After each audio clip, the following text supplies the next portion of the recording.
अब हाइट और डिस्टेंस के स्टूडेंट्स, हम हाइट एंड डिस्टेंस के 15 क्वेश्चन के बारे में बात कर रहे हैं। इसमें दिया हुआ है क्वेश्चन में, आपको बता दूं क्वेश्चन में है क्या। तो क्वेश्चन में यह है कि एक कार है और ये आपका टावर है। ये टावर जो कि आपको दिखाई दे रहा है यहाँ पर, ये टावर जिसकी हाइट h है। तो इस पर कोई व्यक्ति बैठा हुआ है।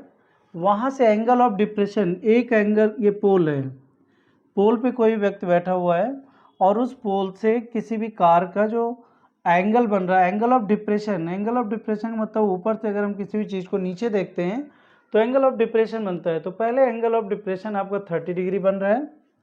ये एंगल ऑफ डिप्रेशन है आपका। ये एंगल ऑफ, दो एंगल यहाँ पर हैं, ये 30 डिग्री, जिसका अल्टरनेट एंगल आपका यहाँ फॉर्म हो रहा है, अल्टरनेट एंगल 30 डिग्री। और ये आपका 60 डिग्री यहाँ पर एंगल यहाँ पर फॉर्म हो रहा है, 60 डिग्री। मतलब जब आपकी कार डी पॉइंट पर है, वहाँ से जब ये सी पॉइंट पर आती है तो उस केस में एंगल ऑफ डिप्रेशन जो है, जैसे जैसे हम पास जाते हैं पोल के, वैसे वैसे एंगल जो है वो आपका क्या होता जा रहा है, बड़ा होता जा रहा है। क्योंकि हम जब पास जाते हैं तो एंगल जो होता है आपका बढ़ जाता है। तो इस तरीके से इन्होंने कहा कि डी से सी पॉइंट तक पहुंचने में 6 सेकेंड लगते हैं, 6 सेकेंड यहाँ पर होते हैं। तो ये कह रहे हैं सी से बी पर, मतलब पोल के पास में जड़ तक पहुंचने में, रूट तक पहुंचने में कितना टाइम लेगा। तो इसके लिए हमने ले ली the speed of car equal to X kilometre,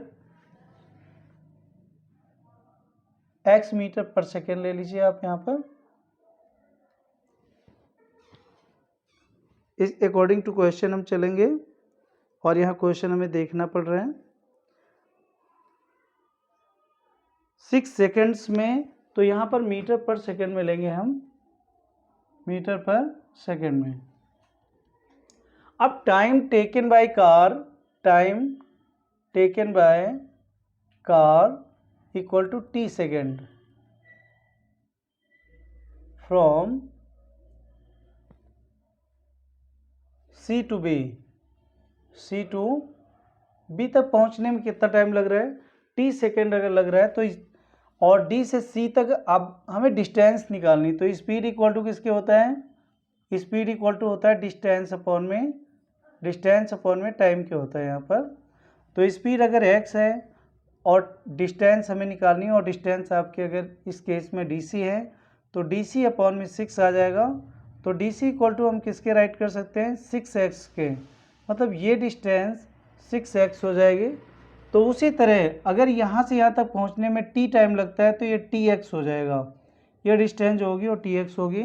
इस तरह से in triangle ABC, in triangle ABC tan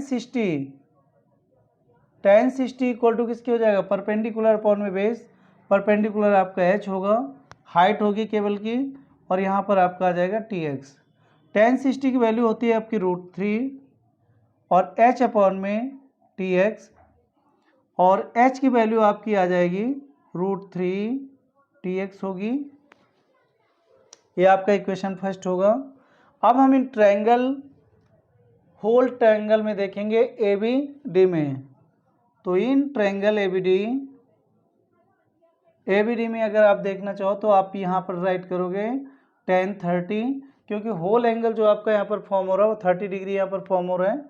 तो 30 h अपॉन में 6x प्लस tx।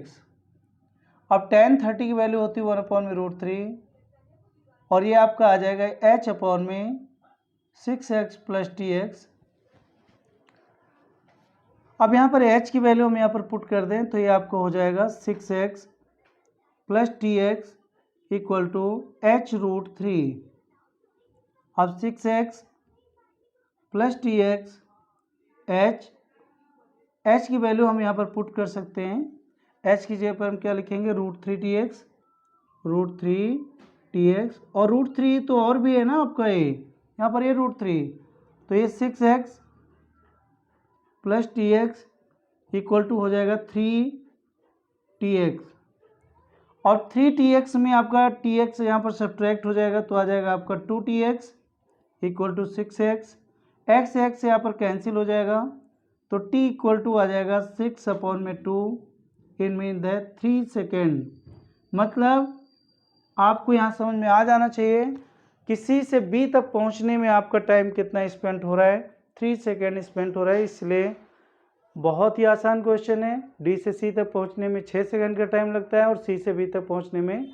तो अगर आप इसको ज़्यादा नहीं समझ सकते तो आपको ये जरूर समझना है कि डिस्टेंस आपको 6x लेनी है और ये आपको tx लेनी है। h आपका कांस्टेंट, और इस तरह से दोनों इक्वेशन में इस तरह से हम वैल्यू पुट करके t की वैल्यू निकालेंगे कि 3 सेकेंड में आपकी वो कार जो है C से B तक पहुंच जाएगी, C से B तक पहुंच जाएगी।